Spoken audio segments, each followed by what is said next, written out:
अस्सलाम वालेकुम वरहमतुल्लाहि वबरकातुहू। अज़ीज़ दोस्तों, उम्मीद है आप बिल्कुल खुशहाल होंगे, सलामत होंगे अल्लाह ताला के फ़ज़ल से।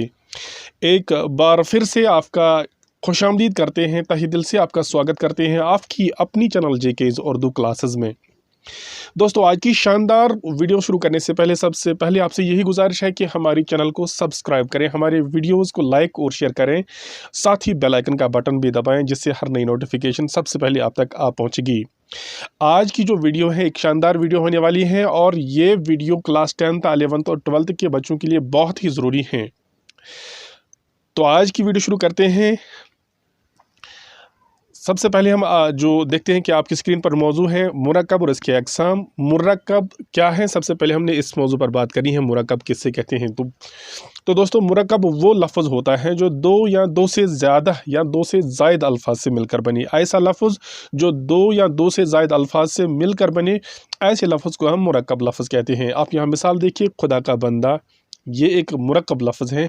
मेरा घोड़ा, ये भी एक मुरक्कब लफ्ज़ है। या कि आप देखिए, गर्म पानी पीना चाहिए, ये भी एक मुरक्कब लफ्ज़ है।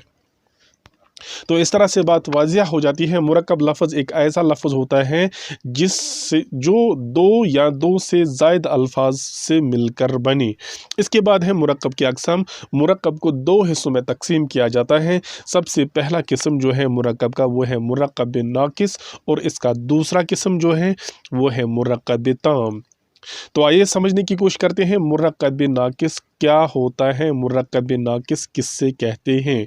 मुरक्कब नाक़िस एक ऐसा मुरक्कब होता है जिससे पूरा मतलब समझ में नहीं आता है, जिससे पूरी बात समझ में नहीं आ जाती है, या जिससे पूरा मतलब वाज़ह नहीं होता है।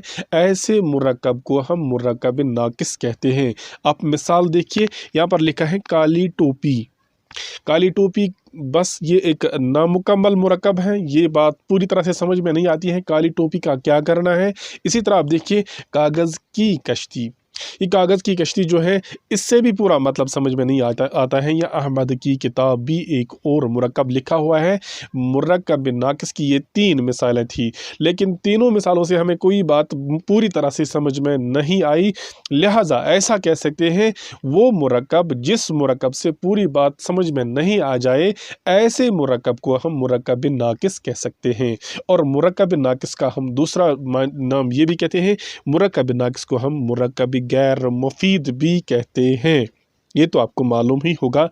इसके बाद जो दूसरा किस्म है मुरक्कब का, वो है मुरक्कब ताम। तो क्या है मुरक्कब ताम? मुरक्कब ताम एक ऐसा मुरक्कब है जिससे पूरा मतलब वाज़िह हो जाए, जिससे बात अच्छी तरह से समझ में आ जाए। ऐसा मुरक्कब जिस मुरक्कब से पूरी बात समझ में आ जाए, जिस मुरक्कब से पूरा मतलब समझ में आ जाए, बात वाज़िह हो जाए, ऐसे मुरक्कब को हम मुरक्कब ताम भी कहते हैं। मुरक्कब ताम को हम मुरक्कब मुफीद भी कहते हैं। और मुरक्कब ताम की आप मिसालें देखिए, ये कलम अच्छा है, बात पूरी तरह से समझ में आ जाती है, एक मुकम्मल जुमला है, ये कलम अच्छा है। या गर्म पानी पीना चाहिए, ये भी सही जुमला है। वो इमारत पुरानी है, ये बात भी पूरी तरह से वाज़िह हो जाती है। ऐसे मुरक्कब को हम मुरक्कब ताम कहते हैं। तो इसका मतलब यह है कि मुरक्कब नाक़िस से पूरी बात समझ में नहीं आ जाती है और मुरक्कब ताम से पूरी बात समझ में आ जाती है। अब आइए समझते हैं सबसे पहले मुरक्कब नाक़िस के अक़साम। मुरक्कब नाक़िस के कितने अक़साम हैं? बहुत सारे अक़साम हैं। आइए एक एक करके समझने की कोशिश करते हैं। सबसे पहला मुरक्कब जो है, मुरक्कब नाक़िस का जो पहला किस्म है, वो है मुरक्कब इज़ाफ़ी। मुरक्कब इज़ाफ़ी किस मुरक्कब को कहते हैं? मुरक्कब इज़ाफ़ी वो मुरक्कब होता है जो मुज़ाफ़ और मुज़ाफ़ इलैह से मिलकर बने। लेकिन ऐसा भी होता है, मुरक्कब इज़ाफ़ी में मुज़ाफ़ भी होता है, हर्फ़ इज़ाफ़त भी होता है, और मुज़ाफ़ इलैह भी होता है। मुज़ाफ़ इलैह और हर्फ़ इज़ाफ़त, ये तीनों जब मिलते हैं तो भी मुरक्कब नाक़िस बनता है, मुरक्कब इज़ाफ़ी बनता है। कभी कभार ऐसा भी होता है, कभी कभार मुज़ाफ़ और मुज़ाफ़ इलैह ही होता है, लेकिन असल में मुरक्कब इज़ाफ़ी वो मुरक्कब होता है जो मुज़ाफ़ इलैह, हर्फ़ इज़ाफ़त और मुज़ाफ़ से मिलकर बने। आप जहाँ जैसे आप मिसालें देखिए, खुदा का बंदा, इस मुरक्कब में लफ्ज़ खुदा जो है ये मुरक्कब इजाफ़ी का जो ये पहली मिसाल जो है, इस मुरक्कब में खुदा लफ्ज़ है ये है मुज़ाफ़ इलैह, शाबाश। का लफ्ज़ जो है लफ्ज़ का हर्फ इजाफ़त है और बंदा मुज़ाफ़ है। इसी तरह कागज़ के फूल, कागज़ लफ्ज़ जो है ये है मुज़ाफ़ इलैह के हर्फ इजाफ़त, फूल मुज़ाफ़। सोने की अंगूठी, सोने लफ्ज़ जो है ये है मुज़ाफ़ इलैह, लफ्ज़ की हर्फ इजाफ़त, अंगूठी मुज़ाफ़। गो मुरक्कब इज़ाफ़ी एक ऐसा मुरक्कब होता है जो मुज़ाफ़ इलैह, हर्फ इजाफ़त और मुज़ाफ़ से मिलकर बने। अब सवाल पैदा होता है मुज़ाफ़ किससे कहते हैं, मुज़ाफ़ इलैह किससे कहते हैं और हर्फ इजाफ़त किससे कहते हैं। सबसे पहले हम देखते हैं मुरक्कब इज़ाफ़ी में जो मुज़ाफ़ इलैह होता है, मुज़ाफ़ इलैह किससे कहते हैं।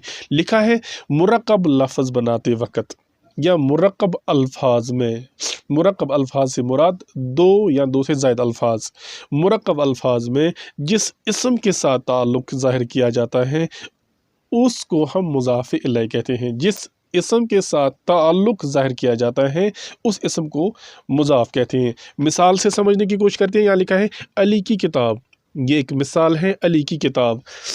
इस मुरक्कब में लफ्ज़ अली मुज़ाफ़ इलैह है, इस मुरक्कब में अली लफ्ज़ मुज़ाफ़ इलैह है। इसके बाद क्या लिखा है मुज़ाफ़ किससे कहते हैं। मुज़ाफ़ इलैह से हम ये बात समझे कि जिसकी चीज़ होती है उसे हम मुज़ाफ़ इलैह कहते हैं। मुज़ाफ़ जिस इस्म की इजाफ़त बयान की जाए वो मुज़ाफ़ कहलाता है। जिस इस्म के साथ ताल्लुक़ ज़ाहिर किया जाता है उसे हम मुज़ाफ़ इलैह कहते हैं। और जिस इस्म की इजाफ़त की जाए यानी जिस इस्म की इजाफ़त की जाए उसे हम मुज़ाफ़ कहते हैं। जैसे यहाँ लिखा है अली की किताब, ऊपर भी यही मिसाल है।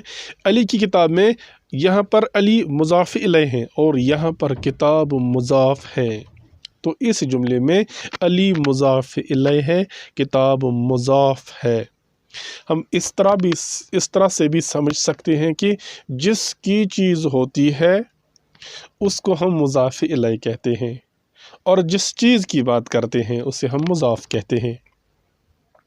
यहाँ एक और बात याद रखिए, उर्दू में सबसे पहले मुज़ाफ़ इलैह आता है, बाद में मुज़ाफ़ आता है, लेकिन फ़ारसी में पहले मुज़ाफ़ आता है और बाद में मुज़ाफ़ इलैह आता है।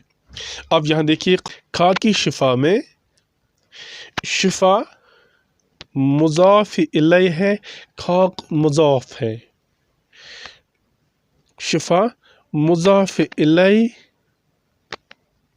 शिफा मुज़ाफ़ इलैह है, खाक मुज़ाफ़ है, क्योंकि फ़ारसी लफ्ज़ है। अगर हम इसका उर्दू माने देखेंगे, उर्दू में तर्जुमा करते हैं शिफा की मिट्टी है, यहाँ शिफा पहले आता है मुज़ाफ़ इलैह, यहाँ शिफा बाद में आता है। उर्दू में सबसे पहले मुज़ाफ़ इलैह आता है, जैसे आपने देखा शिफा की मिट्टी, और फ़ारसी में पहले मुज़ाफ़ आता है, जैसे हमने देखा खा की शिफा, खाक पहले आया ये मुज़ाफ़ है और शिफा बाद में आया ये मुज़ाफ़ इलैह है। उर्दू में शिफा की मिट्टी, शिफा पहले आया, मुज़ाफ़ इलैह, मिट्टी बाद में आया, ये मुज़ाफ़ है। तो हम ये कह सकते हैं कि उर्दू में पहले मुज़ाफ़ इलैह आता है, फ़ारसी में पहले मुज़ाफ़ आता है। इस तरह से आज का जो हमारा मौजू जिस पर हमने आज तफ़सीलन बात की वो था मुरक्कब, और मुरक्कब के अक़साम हमने पढ़े, मुरक्कब इज़ाफ़ी हमने पढ़ा। उम्मीद है कि आपको ये मौजू बिल्कुल अच्छी तरीके से समझ में आया होगा। आज के लिए इतना काफ़ी है, मिलते हैं अगले वीडियो में। जब तक के लिए अल्लाह हाफ़िज़, शुक्रिया।